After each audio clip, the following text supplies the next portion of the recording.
Agora são 7h16. Custo de vida, emprego e desemprego, cesta básica, tarifas públicas, salário mínimo. Agora, na Brasil Atual, a análise do DIEESE.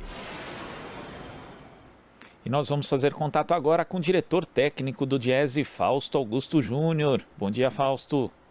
Bom dia, Glauco. Bom dia a todos.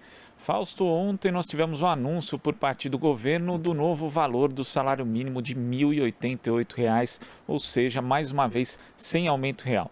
A gente tem um cenário de pandemia, de nível elevado de desemprego, fim do auxílio emergencial e também uma inflação de alimentos que acaba afetando justamente os mais pobres, aqueles que recebem o piso nacional.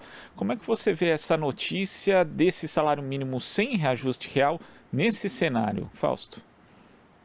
Então, Glauco, na verdade o que o governo mandou foi um ofício ao Congresso Nacional que está discutindo a LDO, né? Na verdade, a LDO já deveria ter sido votada, basicamente está muito atrasado o trâmite aí orçamentário, deve ser votada a LDO agora, provavelmente entre hoje e amanhã, e ele atualiza, na verdade, o valor do salário mínimo previsto no primeiro movimento, aí, no primeiro envio do governo em relação à lei de diretriz orçamentária.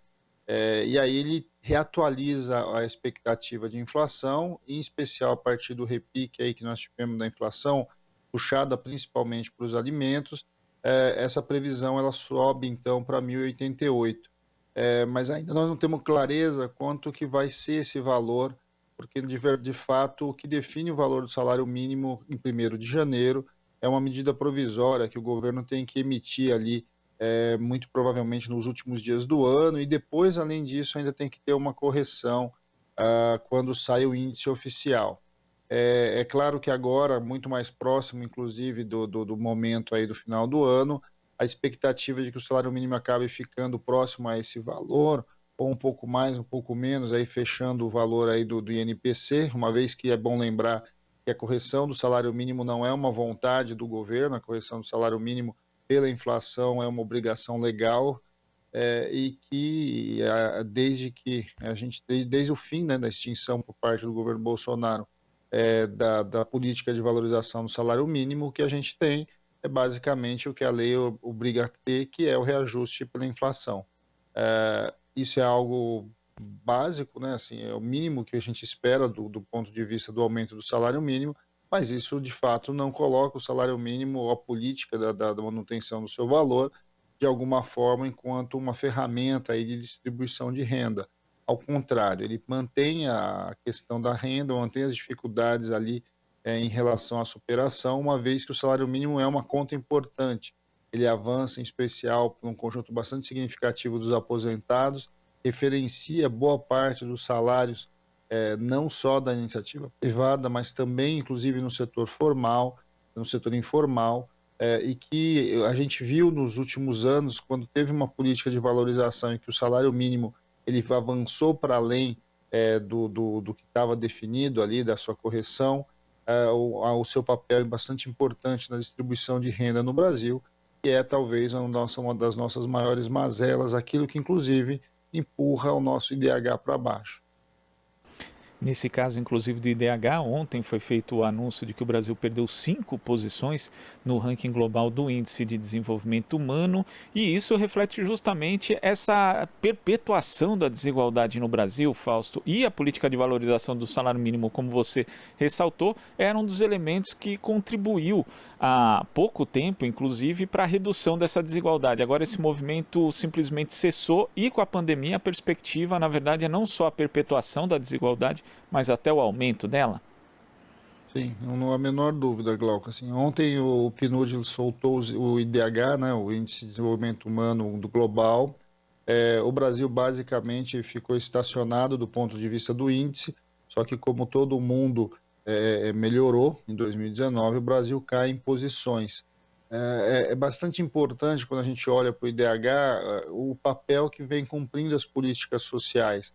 Porque tanto a educação pública quanto a questão vinculada ao SUS, né, principalmente, porque a expectativa de vida é uma das coisas que puxou o IDH brasileiro um patamar acima de um conjunto bastante importante dos países em desenvolvimento. O Brasil tem como a sua coloca ali o social, o IDH cai muito no Brasil, colocando o Brasil numa posição bem inferior ao que ele tem, inclusive em relação principalmente a outros países aqui da América Latina. Não há menor dúvida que o salário mínimo foi uma dessas ferramentas, o Bolsa Família é outra, e agora para 2020 a perspectiva não só para o Brasil, né, nesse caso para o mundo inteiro, é que você tenha aí uma redução bastante importante do IDH dos países em desenvolvimento. Agora, no caso do Brasil, é bom lembrar que a gente está chegando novamente perto a casa aí das 1.000 mortes diárias por conta da Covid, e isso inevitavelmente vai estar impactando a economia, está impactando a distribuição de renda, está impactando principalmente a vida dos mais pobres, e isso inevitavelmente lá na frente a gente vai ver ali em um indicador, muito provavelmente do ano que vem, uma queda bastante significativa. E quando a gente observa o ranking global do IDH, Fausto, percebe que os países ali que estão na dianteira, eles têm historicamente muitos investimentos públicos, né? Justamente para cuidar da questão da distribuição e também do social. Enquanto o Brasil, aqui pelo menos no governo Bolsonaro, e também já vinha nessa tendência no governo Temer, é o sentido contrário. Na prática, o Estado abrindo mão do seu papel de regulador da economia e também de equalizador dessas desigualdades. Políticas públicas são que a gente tem de mais eficiente do ponto de vista de você chegar com um conjunto de direitos para a população. No caso da saúde, a saúde pública, o SUS, né, no nosso caso o SUS, ele é fundamental para que você contribua, em especial com as taxas de mortalidade infantil, com a saúde do conjunto da população, aumento da expectativa de vida. No caso do IDH, ele tem um peso bastante importante com relação à educação, né? Ou seja, o tempo médio que a criança fica na escola, a entrada, a abrangência do sistema escolar, tudo isso é bastante importante quando a gente pensa em desenvolvimento humano. E aí, na educação, não há a menor dúvida que a questão aí de você prover o sistema por meio da educação pública e por meio do Fundeb, que inclusive está em disputa dentro do Congresso Nacional. Vamos lembrar que o setor privado está tentando retirar uma parcela importante do Fundeb. Ontem o Senado retirou essa emenda, agora volta para a Câmara. Ou seja, tudo de certo modo está em disputa nesse momento no Brasil. O que a gente está vivendo claramente é um processo de mercadorização aí dos direitos sociais, a iniciativa privada cada vez querendo abocanhar mais parcelas do fundo público, e isso, de certo modo, o risco disso é a desconstrução dos nossos sistemas públicos e, de certo modo, perder aquilo que vem desde os anos 90, melhorando o nosso índice de desenvolvimento humano. A gente espera, muito provavelmente, ano que vem, uma disputa bastante grande sobre isso dentro do Congresso Nacional, como a gente já viu em relação ao Fundeb esse ano. Agora, não há a menor dúvida que esse ano certamente foi um ano bastante difícil e que vai impactar aí, e já impactou, na verdade, no desenvolvimento humano no Brasil, não só no Brasil, no mundo, mas principalmente no Brasil, na qual a questão da distribuição de renda é bastante importante e que a gente, de certo modo, mais uma vez está deixando de lado, e essa proposta do governo em relação ao salário mínimo é um pouco disso, né? Você não quer colocar, você não coloca de fato políticas de distribuição de renda como uma prioridade do atual governo. E lembrando, Fausto, que esses dados referentes ao IDH são de 2019, quer dizer, eles não contabilizam ainda o período da pandemia. A perspectiva é que o Brasil, inclusive, possa piorar em relação a outros países nesse ranking.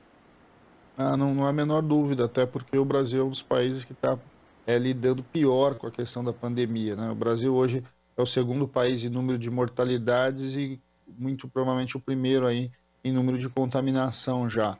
E essa segunda onda ela está levando a um caminho bastante complicado. A gente está vendo também como é que o atual governo está lidando em relação à discussão da vacina. Essa politização aí em relação à discussão da vacina não faz o menor sentido. Pior do que isso é uma visão negacionista que o governo tem. Ontem o próprio presidente estava refazendo o discurso ali em relação à vacina, dizendo que ele próprio não iria tomar vacina. E a gente sabe que nesse caso da vacinação ela não é uma escolha individual, ela de fato ela faz parte aí de uma política pública. Se eu tomo a vacina e você não toma a vacina, no final das contas, a sociedade em geral vai estar transmitindo o vírus e num ritmo bastante acelerado. Isso é bastante preocupante, porque o tempo que a gente vai levar para mitigar a pandemia provavelmente vai ser maior do que o tempo de outros países. E é bom lembrar que não é só uma questão do posicionamento, é também de política pública. O Brasil não se preparou, a gente vai ter problema de fornecimento de seringa, de agulha, problemas de logística, né, para distribuir essa vacina, e tudo isso certamente vai impactar a nossa vida em geral, vai impactar a economia e vai impactar certamente o índice de desenvolvimento humano ano que vem. Tá certo, Fausto. Muito obrigado pela sua participação aqui no Jornal Brasil Atual e até a próxima. Até a próxima, Glauco. Bom dia a todos novamente. Bom dia. Conversamos aqui com o diretor técnico do Diese, Fausto Augusto Júnior.